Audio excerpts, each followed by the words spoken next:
El discípulo. Revista para la educación cristiana transformadora.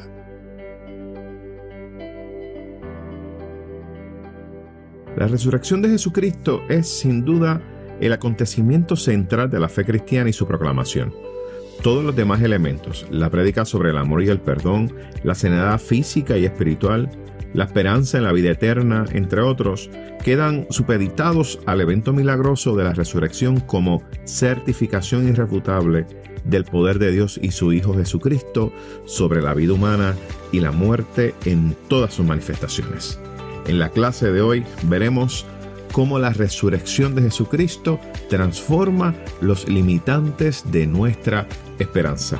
Mi nombre es el reverendo Luis Felipe Ramos Román, pastor asistente en evangelización y educación cristiana, y te invito a que juntos participemos de esta experiencia educativa. El discípulo.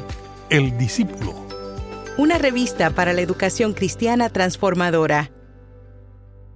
Mis amados hermanos, que el Señor le bendiga en este día. Qué bueno una vez más compartir con ustedes la palabra del Señor, y en especial en este día tan especial y tan significativo e importante para la fe cristiana, donde cada uno de nosotros celebramos la resurrección de nuestro Señor y Salvador Jesucristo. La lección de hoy es la lección número 5, titulada La clave de la fe. Y estaremos utilizando el Evangelio de Marcos, el capítulo 16, los versículos del 1 al 8. Y el texto áureo en este día es Marcos 16, 6, que lee de la siguiente manera. Pero él les dijo: no os asustéis, buscáis a Jesús Nazareno, el que fue crucificado, ha resucitado, no está aquí, mirad el lugar en donde lo pusieron. Y queremos cubrir los siguientes 3 objetivos en este día. El primero, considerar el efecto que la resurrección de Jesucristo tuvo sobre las primeras personas que fueron alcanzadas por la noticia de ese acontecimiento y en qué manera esa realidad sigue fundamentando hoy nuestra fe. Número 2, reafirmar en nuestras vidas la resurrección de Jesucristo como el punto más alto y determinante de la historia de la salvación y de la fe cristiana en particular. Y número 3, reflexionar sobre cómo la certeza que produce en nuestra fe la resurrección de Jesucristo se debe traducir en una acción testimonial que alcance a otras personas y a otros pueblos. Y el vocabulario para este día son 2. El primero es resurrección. Y la resurrección, con la expiación de las referencias a la muerte de Jesucristo, el tema de la resurrección del cuerpo manifestada en él ocupa mucho espacio en el Nuevo Testamento, y las ocasiones en que Jesús hizo volver a la vida a personas que habían muerto sirvieron como indicación de su poder para resucitar a los muertos. El tema de la resurrección de Cristo es el punto más alto y medular en todos los relatos de los evangelios. Y cuando hablamos de sábado, conocido dentro del ordenamiento religioso judío como el día de reposo, entre sus normas más radicales estaban incluidas 39 formas distintas de trabajos que no se podían realizar durante la observancia del sábado. Ahora les invito a que puedan buscar sus Biblias en el Evangelio de Marcos capítulo 16, versículos del 1 al 8, y estaremos dando lectura a la versión Reina Valera revisada que se encuentra impresa en nuestra revista El Discípulo. Y leemos la palabra en el nombre del Padre, del Hijo y del Espíritu Santo. Amén. Cuando pasó el sábado, María Magdalena, María la madre de Jacobo y Salomé compraron especias aromáticas para ir a ungirlo. Muy de mañana, el primer día de la semana, vinieron al sepulcro, recién salido el sol. Pero decían entre sí: ¿quién nos removerá la piedra de la entrada del sepulcro? Pero cuando miraron, vieron removida la piedra, aunque era muy grande. Y cuando entraron en el sepulcro, vieron a un joven sentado al lado derecho, cubierto de una larga ropa blanca, y se asustaron. Pero él les dijo: no os asustéis. buscáis a Jesús Nazareno, el que fue crucificado, ha resucitado. No está aquí. Mirad el lugar en donde lo pusieron. Pero id, decid a sus discípulos y a Pedro, que él va delante de vosotros a Galilea. Allí lo veréis como os dijo. Ellas salieron huyendo del sepulcro, porque les había entrado temblor y espanto, y no dijeron nada a nadie porque tenían miedo. Damos gracias al Señor por esta palabra leída en nuestros corazones y le pedimos así que el Señor nos dirija a través de esta experiencia en este día. Señor Jesús, te pedimos en esta hermosa oportunidad que nos bendigas a través de esta experiencia y que toques el corazón de cada una de las personas, Señor, que nos escucha a través de estos medios. Glorifícate en cada vida, Señor, y que esta palabra sea aliciente al corazón de aquellos que escuchan. Te lo pedimos en el nombre de Jesucristo. Amén, amén y amén.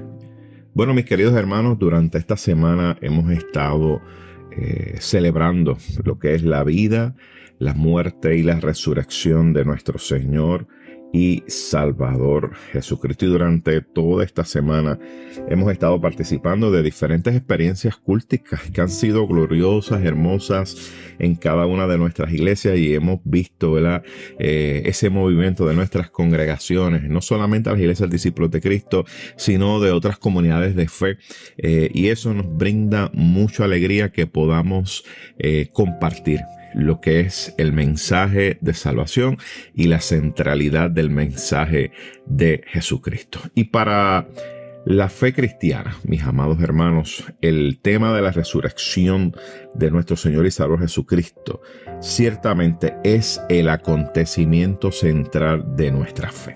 Y no solamente eso, sino también de nuestra proclamación de lo que afirmamos. Y la realidad, mis amados hermanos, es que este tema de la resurrección es importantísimo porque tiene un mensaje tan importante para la iglesia. Ciertamente la resurrección lo que hace es que afirma el poder de Dios y su Hijo Jesucristo, ¿verdad?, sobre la vida humana y la muerte en todas sus manifestaciones. Una de las cosas que nosotros afirmamos desde la fe cristiana es la victoria de la vida sobre la muerte, porque ya la muerte no tiene poder sobre ninguno de nosotros. ¿Por qué? Porque Jesucristo allí en la cruz del Calvario llevó nuestros pecados y al morir por nosotros, al tercer día resucitó, y al resucitar llevó cautiva a la cautividad. Miren mis amados hermanos, qué mensaje más hermoso es el tema, ¿verdad?, de lo que es la resurrección. Y cuando leemos el Evangelio de Marcos, saltan muchas preguntas que tienen, gran mensaje para nosotros en nuestro contexto. Una de ellas es: ¿quién nos moverá la piedra de la entrada al sepulcro? Y nos hace esa pregunta, ¿verdad? ¿Cuáles son las piedras entonces que tenemos que mover en este contexto, en el tiempo en que estamos? En otras palabras, ¿cuáles son esos limitantes? De manera que han querido esos limitantes opacar nuestra esperanza. Y la realidad es que cuando uno lee este relato y ve esta imagen de la tumba vacía, miren, mis amados hermanos, es una imagen que nos afirma que la tumba vacía nos brinda esa posibilidad de vida. O sea que la esperanza renace al ver entonces nosotros esa tumba más vacía. Así que este tema de la resurrección ciertamente es central en nuestra predicación. Pero vamos a ir al texto bíblico para entrar un poco más en detalle. De manera bien general, o de manera, ¿verdad?, introductoria, quiero comunicarles, ¿verdad?, que cuando hablamos del tema de la resurrección, la resurrección son de esos relatos que se encuentran en los 4 evangelios. Y eso es importantísimo, porque lo vemos en Mateo, lo vemos en Marcos, lo vemos en Lucas y lo vemos en Juan. Y aunque cada uno de los evangelios presentan la historia del relato con quizá unas diferencias, eso, mis amados hermanos, le da una validez y una solidez a este relato como algo certero, como algo cierto, como algo que en efecto ocurrió. De hecho, algunas personas piensan y dicen, pero porque cada evangelio presenta el relato de manera distinta, significa que no es confiable. No. Por el contrario, eso es lo que nos asegura de que en efecto el evento sí ocurrió. Y me explico. Mi preparación académica es en el área de justicia criminal, y una de las cosas que trabajábamos constantemente, ¿verdad?, y que se veía en los tribunales era el asunto de que cuando ocurría un hecho y se presentaban testigos, los testigos, cuando presentaban que en efecto ocurrió algo, aunque en sus relatos hubieran diferencias, esas diferencias era lo que afirmaba de que en efecto el testimonio era real. Me explico. Ocurrió un accidente, hay 4 personas ubicadas, una en el norte, una en el sur, una en el oeste y una en el este. Cada una de ellas presenciaron el mismo accidente, pero cada una de ellas, debido a donde se encontraban, ¿verdad?, ¿qué pasa? Su discurso o su testimonio iba a ser distinto. Pero ¿qué presentaban en los 4 relatos o en los 4 testimonios? De que hubo un accidente. Así que cuando había un testimonio o cuando habían varios testigos que en efecto decían lo mismo al pie de la letra y se copiaban los unos a los otros, lo primero que levantaba era un poco de pregunta eso, ¿verdad?, y sospecha, porque decían, esto está como que muy cuadrado el asunto. Y de hecho, eso era causa suficiente para que pudiera minarse la credibilidad del testigo, porque decía, oye, pero usted está diciendo exactamente lo mismo, está con las mismas palabras. Así que fíjense, miren cuán importante es esto de la resurrección, que se presenta en 4 evangelios desde 4 perspectivas, pero todos afirman lo mismo. Número 1, la resurrección. Afirman una tumba vacía y que el cuerpo ya no estaba adentro. Y eso yo creo que es central desde el inicio a lo que estamos nosotros presentando. Así que se describe, ¿verdad?, esos encuentros de diversas personas con esa tumba vacía. Ahora, el texto nos dice que estas 3 mujeres bien temprano en la mañana fueron a ungir el cuerpo de Jesús. ¿Y por qué pasó esto? Bueno, el texto nos menciona que el cuerpo de Jesús, cuando murió en la cruz del Calvario, como estaba tan y tan cercano a la fecha y a la hora, ¿verdad?, por decirlo así, a la hora de que iba a iniciar el Sabbat, pues se hizo todo muy rápido. Y al hacerse muy rápido el proceso de bajarlo de la cruz, de embalsamarlo, se olvidó, ¿verdad?, untarle esos aceites que era la costumbre, ¿verdad? Era un proceso de embalsamiento.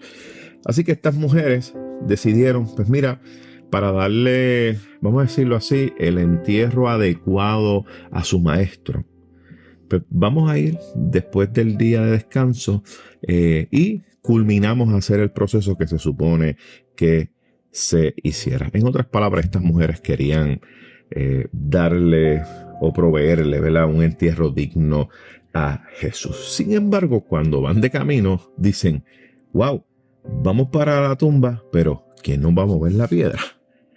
Y fíjense que ese evento, cuando vemos esta pregunta, decimos, oye, pero ¿por qué esto ellos no, o esto ellas no lo planificaron con tiempo? ¿O por qué se da esto de esta manera? Mira, la realidad es que lo que tenemos que ver de esto es la determinación de estas mujeres. Ellas salieron con una misión y era ungir al maestro, preparar el cuerpo, embalsamarlo. Ellas posiblemente no pensaron en ese detalle, pero su determinación las llevó a el lugar donde estaba el cuerpo de Jesús. Y yo creo que esa determinación es algo que nosotros debemos como iglesia copiar. Que ante eso que ocurre en nuestros corazones, que estaba ocurriendo, ¿verdad?, en el corazón de estas mujeres.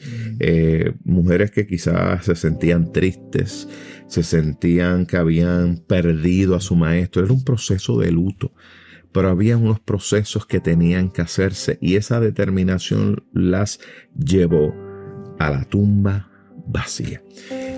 Y el texto nos sigue hablando en los versículos 4 y 5 que cuando llegaron allí a la tumba, para su sorpresa, encontraron la piedra que estaba removida.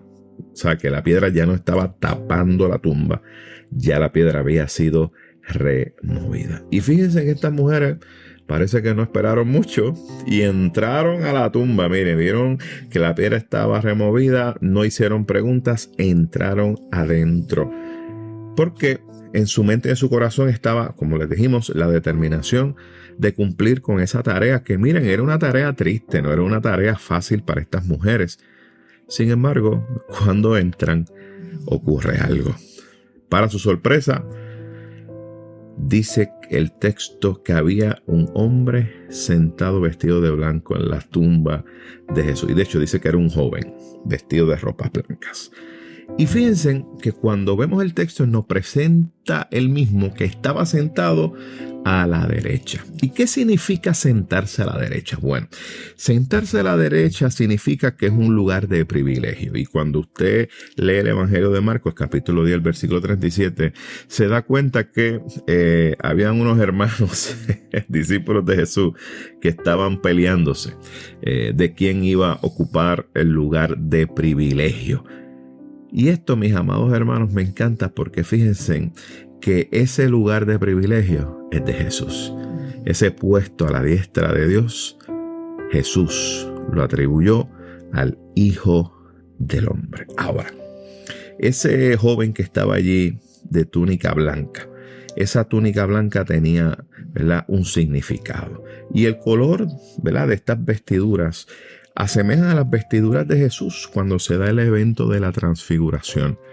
Pero también el texto en el libro de Apocalipsis, específicamente en el capítulo 6, versículos 11, nos habla de que es un símbolo del premio que alcanzarían los mártires. En el Apocalipsis nos presentan un grupo de mártires vestidos de blanco.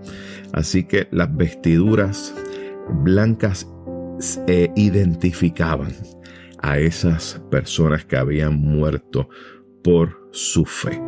Y entonces el texto nos presenta que cuando las mujeres vieron que este joven vestido de blanco sentado a la diestra le da este anuncio, ellas quedaron perplejas.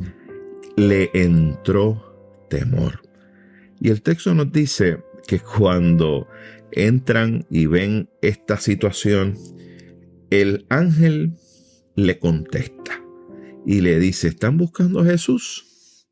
Ha resucitado. No está aquí. En otras palabras, no lo busquen, que no está. Y pienso que esas palabras de ha resucitado, no está aquí, ciertamente se sintetizan la médula del mensaje que por los siglos la iglesia ha sostenido. Y me encanta cómo lo presenta el escritor de la clase, nuestro hermano Benjamín Santana, pastor, cuando lo presenta así. Esa es la médula del mensaje de la iglesia. Ahora, el ángel les dice que Jesús no está, pero le da unas instrucciones y le dice: pero id y decid a sus discípulos y a Pedro que va delante de vosotros a Galilea y allí lo van a ver como os dijo. Así que este mensajero del Señor le da una encomienda a estas tres mujeres para hacer una misión en particular. Y me encanta mucho esto porque fíjense, mis amados hermanos, que el mensaje de la resurrección fue compartido por primera vez, miren, por un grupo de mujeres. Y esto, mis amados hermanos, nos afirma el lugar de importancia que tiene la mujer para nuestro Señor. Así que tanto el hombre como la mujer son importantes para Dios y ninguno es mayor que el otro. Y entonces estas mujeres, el texto nos dice, ¿verdad?, que salieron de allí y fueron a llevar este mensaje. De hecho, el texto nos dice en el versículo número 8, se fueron huyendo del sepulcro porque les había tomado temblor y espanto, y no decían nada a nadie porque tenían miedo. Algunas personas pueden pensar o decir, bueno, no lo querían compartir porque como eran mujeres, quizá debido a su condición de mujer, quizá nadie, ¿verdad?, les crea o las descalifica como unos testigos creíbles. Sin embargo, fíjense que a quien se les delegó este mensaje fue a este grupo de mujeres. Y todos conocemos, ¿verdad?, qué sucedió después. Compartieron este mensaje con los discípulos y el texto nos presenta, ¿verdad?, que Jesús tuvo ese encuentro con sus discípulos, que fue un encuentro muy particular. Ahora, mis amados hermanos, pienso que este tema de la resurrección es un tema poderoso, importantísimo. Y hay preguntas que nos debemos hacer. Y hay una pregunta que nos presenta el escritor de la clase que quiero compartírselas a ustedes. Y dice de la siguiente manera: ¿hasta qué punto la resurrección de Jesucristo se ha instalado en todo nuestro componente emocional, intelectual y espiritual con una certeza que potencia nuestra voluntad para poder proclamar con palabras y hechos que ya la muerte no tiene la última palabra? Y eso, mis amados hermanos, es una pregunta que cada uno de nosotros debemos contestar. Ciertamente la piedra que fue removida es una metáfora, miren, hermosa, porque nos describe esos obstáculos que podemos tener emocionales, espirituales, ¿verdad?, que a veces hacen que nos sintamos retraídos o que nos sintamos que no podemos hacer. Y a pesar, ¿verdad?, de esos enormes obstáculos que se nos puedan presentar, que son símbolos, ¿verdad?, de esa piedra, me encanta mucho eso, porque el hecho de que las mujeres caminaran hacia la tumba, quizá sin preocuparse quién va a mover la tumba, ellos dijeron, alguien nos va a mover esa piedra de la tumba, alguien lo va a mover.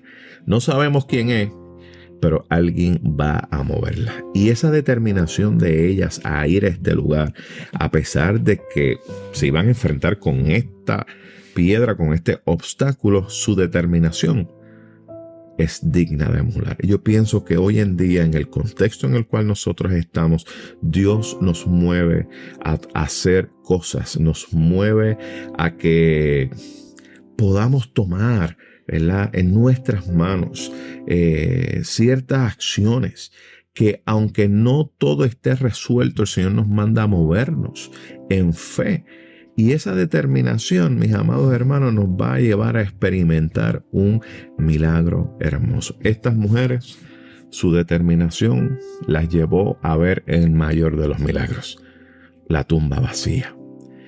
Y allí ese encuentro con aquel mensajero del Señor hizo que se afirmaran en aquella promesa que Jesús le había dicho, que resucitaría al tercer día. Por eso, mis amados hermanos, es que el tema de la resurrección de Jesucristo es el punto más alto y determinante de lo que es la historia de la salvación, de la fe cristiana. Y pienso que esto, mis amados hermanos, hay que vivirlo todos los días en medio de nuestra cotidianidad. Y tenemos que comenzar a vivir nuestra vida con un sentido de victoria y de esperanza. Porque Cristo resucitó, venció la muerte. Y por cuanto nuestro Jesús resucitó, también nosotros tenemos que vivir con esperanza, con la certeza de que Dios nos acompaña. Así que esa tumba vacía tiene un mensaje poderoso para ti y para mí en este día. O sea que, en otras palabras, Jesús no pudo ser llevado a la cautividad. La muerte no pudo con él. No pudieron llevarlo cautivo. Jesús venció a la muerte. Y ese tema, mis amados hermanos, yo creo que es necesario que lo comuniquemos constantemente y que ese tema siga siendo central en nuestro mensaje diario, porque ese mensaje nos va a ayudar a vivir con esperanza, sabiendo que Jesús venció y que el poder del bien siempre triunfará sobre el mal. Mis amados hermanos, ¿qué les parece si tenemos una palabra de oración? Señor, que manifiestas tu poder sobre la vida y la muerte, acompáñanos en nuestras luchas diarias para que, frente a los obstáculos que nos quieren comunicar, dificultades y muerte de posibilidades, nos podamos mantener caminando hacia el encuentro con la vida que tú renuevas cada día. Ayúdanos para que nuestro testimonio sea una afirmación de tu resurrección. En Cristo oramos. Amén, amén, amén. Mis amados hermanos, que el Señor les bendiga y esperamos estar con ustedes la próxima semana.